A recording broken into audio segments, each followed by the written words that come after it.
really an honour and a privilege to be here and represent Irish Aid, who is a key supporter of the Global Citizens Education. And it's been really interesting to hear the opening remarks this morning from Dr. Dillon and also Dr. Lynn's contribution.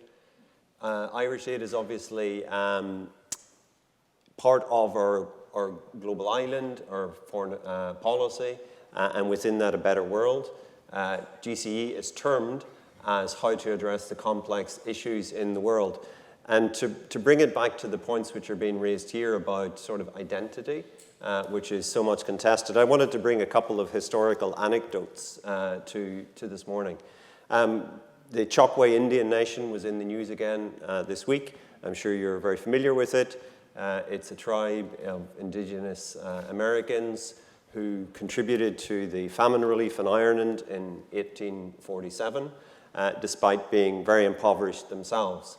And one of the things which we tell ourselves as Irish citizens is that we bring this identity of recognizing what colonial histories are, about what a fight for independence is, about what oppression is, about achieving and attaining rights, that we bring that to the global stage as individuals and citizens who've experienced that themselves.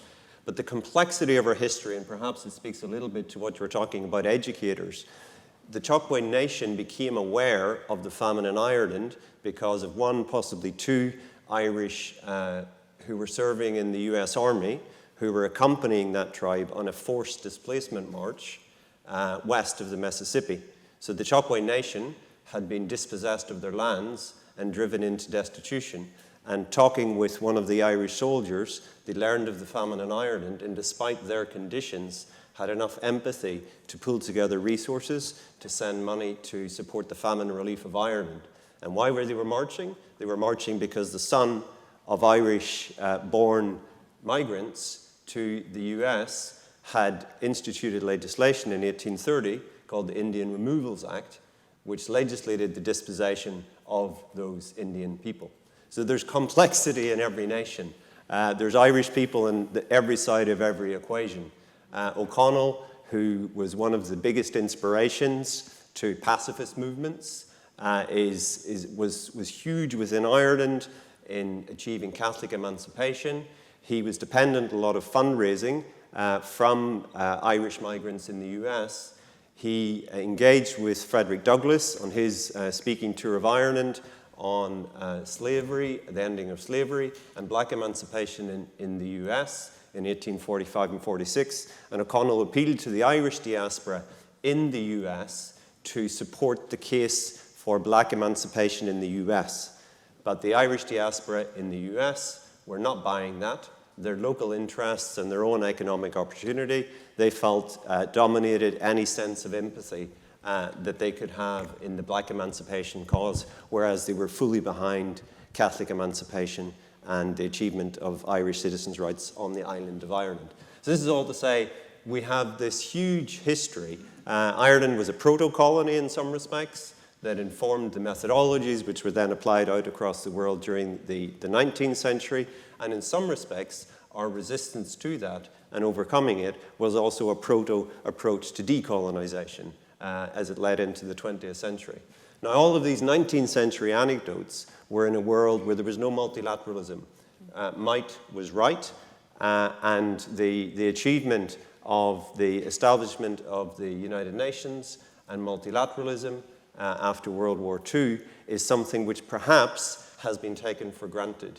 I was chatting with Tony Doyle from 8020, and when I was just joined Irish Aid, I was given the incredible responsibility of working as Ireland's negotiator in the SDGs, and that involved a lot of work with people in this room and organizations, and Tony gifted me a book, A World Made Anew, which is about Leonore Roosevelt's role in introducing the social and human rights chapters into the Universal Declaration of Human Rights.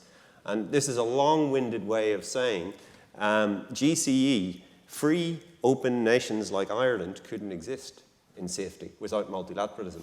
And I think one of the key challenges is in the cacophony of noise and disinformation, immediacy, the immediacy of me, the immediacy of my prejudice, the immediacy of my perceived need and my perceived right is making the architecture and toolkit that educators like yourselves are trying to build through GCE in every citizen's mind to give that breathing space, that mental step back, to understand a little bit. How is Ireland benefiting from multilateralism? How is Ireland benefiting from a rules-based world? Rules which are perhaps under pressure as never before since they were established in the middle of the past century. So there really is an immediacy of now, in Martin Luther King's words, to try and really ramp up that sense of empathy. One other anecdote, there was a Baptist church congregation also in 1847 in Richmond, Virginia, who mostly were still enslaved. There was legislation in place at that time that they could buy money to pay off and free members of their congregation by paying the owners of those human beings. That community also contributed to the famine relief in Ireland, giving up the possibility of paying for the freedom of some of their own family members. So, you know, the depth of empathy which we have benefited from, the legislative frameworks which we have contributed to, the living of multilateralism and defending it on an international stage every day, I think that Europe as a whole, and this is where your role with Genie is so important, this kind of post-World War II era where peace was taken for granted, rules respecting international norms was taken for granted. Unless citizens understand, why is that important? How am I benefiting from it? The risk of it not being prioritized, and we heard earlier, you know, why do people make certain decisions? In part because they're aware of things, but in part because they're made to do it.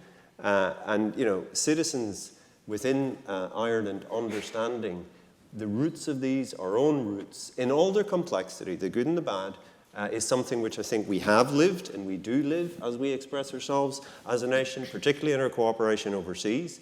But also defending multilateralism is something which is also about societal values here at home. And that toolkit that you're contributing to, that mental space that people can step back into and kind of do a BS test of what they're hearing, because they've got facts to rely on, facts that they've got in their heads because of educators and functions like yourselves, could never be more important. So really delighted to be with you here today. Congratulate you on the work and looking forward to the discussions. Thank you.